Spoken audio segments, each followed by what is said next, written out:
कई साल पहले की बात है। मैं जोधपुर के एक छोटे से गांव में प्राइमरी स्कूल में अध्यापक था। मेरे साथ उसी स्कूल में 5 अध्यापक और थे। उन लोगों की शादी हो चुकी थी और उनका अपना अपना परिवार था और मैं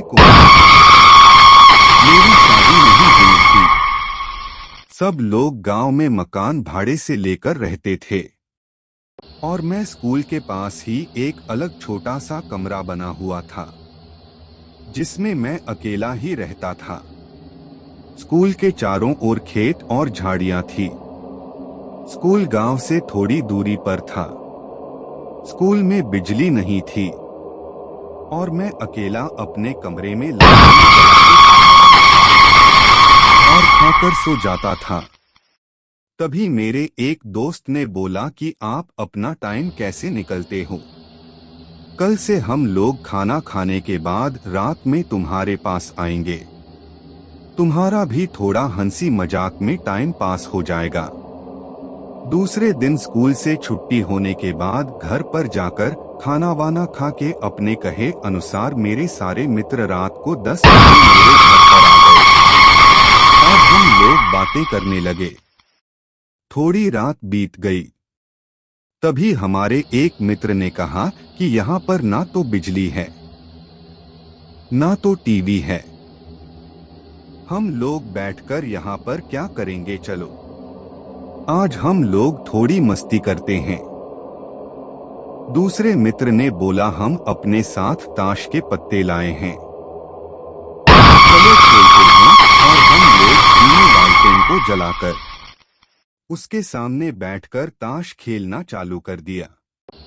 थोड़ी देर बाद गर्मी लगने लगी तो हमने सारी खिड़कियां खोल दी तो अच्छी हवा आने लगी और हम लोग ताश खेलने में व्यस्त हो गए। तभी हमारे तीसरे मित्र ने बोला कि हमारे पास बीड़ी और माचिस भी है, बोलो तो बीड़ी सुलगाए। हम लोगों ने बोला क्यों नहीं? तो हमारे मित्र ने 4 बीड़ी जलाई। सबने एक एक बीड़ी अपने हाथ में ले ली। तभी एक मित्र ने बोला अरे मुझे भी तो पिलाओ। हमने हंसकर बोला क्यों मजाक कर रहे हो? अभी तो तुमने बीड़ी अपने हाथ में ली थी। तो उसने बोला कि हमको तो दिया ही नहीं, हमको लगा कि यह मजाक कर रहा है और हमने दूसरे दिन मेरे मित्र लोग मेरे घर पर फिर से आ गए और बीड़ी ताश के पत्ते खेलने लगे। यह सिलसिला फिर देर रात तक चलता रहा। तभी मुझे लगा कि खिड़की से कोई लंबा सा हाथ अंदर आया और मेरी बीड़ी लेकर चला गया। तब तो मनो कि मेरे होश उड़ गए, लेकिन उसका चेहरा हमें दिखाई नहीं दिया क्योंकि बाहर अंधेरा था और अंदर लालटेन धीमी जल रही थी। यह घटना 4-5 दिन तक मेरे साथ होती रही।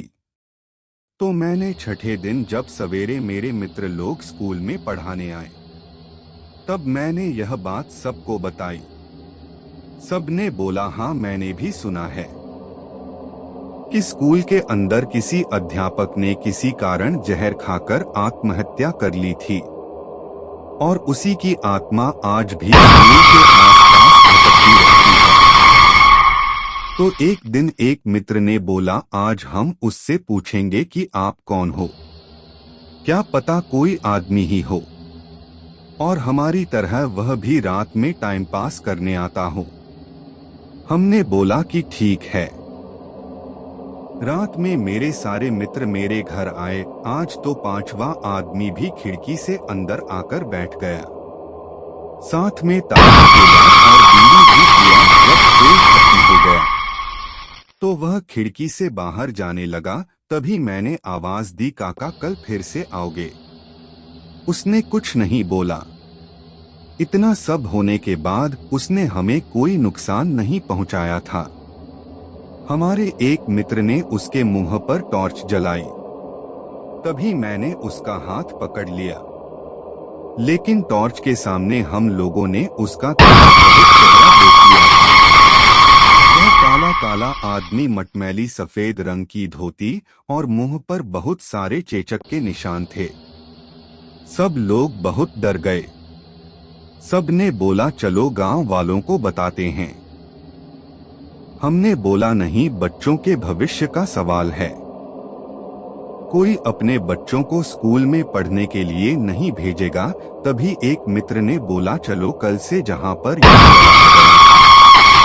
वहां पर बीड़ी माचिस ताश के पत्ते रख देते हैं।